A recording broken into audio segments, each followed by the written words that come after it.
maintenant. Et je vous rappelle que nous parlons cette semaine du syndrome de la bedaine. Ça n'est pas de l'argot, mais vraiment le nom donné par les médecins au ventre qui s'arrondit au fur et à mesure des années. Et ça peut être très dangereux. Diabète, cholestérol ou accident cardiovasculaire. Il vaut mieux agir vite. On retrouve nos patients aujourd'hui à l'hôpital de la Pitié-Salpêtrière. Et le traitement commence par un stage choc de 3 jours.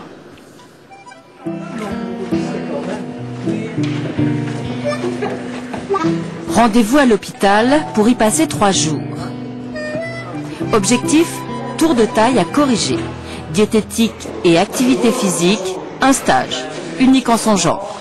C'est pas des énormes efforts qu'on fait et puis on sait bien qu'on n'y arrive pas et puis on arrête. Non, c'est chaque jour se poser la question où j'en suis, qu'est-ce que je peux faire d'un peu mieux, quelles sont mes difficultés, comment je vais les contourner. Ce qui est très important, c'est que vous ayez du concret à mettre en application dès la sortie. Pas quand il fera beau, quand gna gna gna gna gna. D'accord ? Bonne journée. Merci. Merci beaucoup. 169 et 97 toujours. Allez, on fait le sprint. Un stage pour évaluer leur capacité, souffle, endurance, degré de motivation. Leur santé en dépend. Eric, j'ai rajouté 0,5. Sortie de groupe avec le médecin. Je vais donner à chacun 10 €. Tenez. Tenez. Tenez. Alors le but est le suivant. Vous allez acheter ce que vous achèteriez normalement pour un déjeuner en fonction de ce que vous avez l'habitude de faire. Voilà.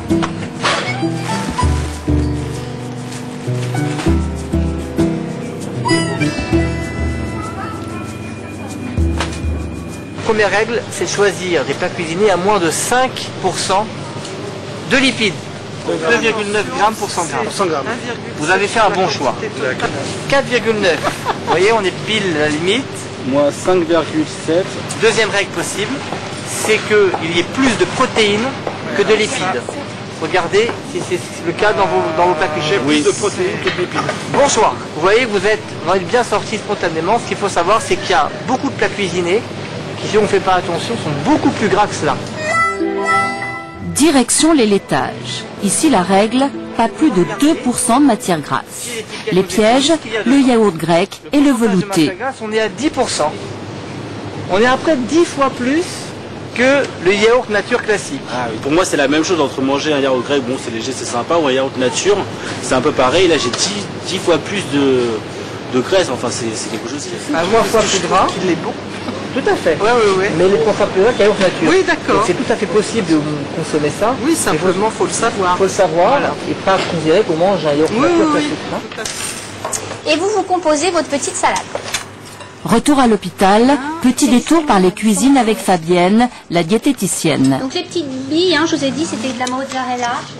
Leçon numéro 1, 70 grammes de lipides par jour, pas plus. Attention donc aux graisses cachées, avocat, olives, noix, poisson. Le saumon, regardez, 11 grammes. Là, on est sur un poisson gras, contrairement au thon. Vous avez vu, on a 1,5. Là, le saumon, on est 10 fois plus. Une noix, un cerneau de noix, Un cerneau de noix. 2,2 grammes. 3 olives noires égale une cuillère d'huile égale 10 grammes. Vinaigrette. C'est là le problème, c'est qu'au niveau de l'assaisonnement, on voit que vous êtes à peu près tous vigilants, vous faites attention, sauf que vous oubliez tout ça. Tout de suite, on arrive à 40, 70 grammes de graisse. L'idéal, c'est vraiment la crudité. Si c'est une entrée, il faut vraiment rester sur les légumes. D'accord? Où là, on n'aura pas d'apport en graisse, on aura juste l'apport en graisse de la vinaigrette. Ah bah hier tu avais de la purée. Veux-tu qu'on échange, regarde? Non, avec plaisir. Hein. La journée se termine sur le repas idéal, entrée, plat, laitage, dessert et boisson. Il doit aussi durer 20 minutes au moins.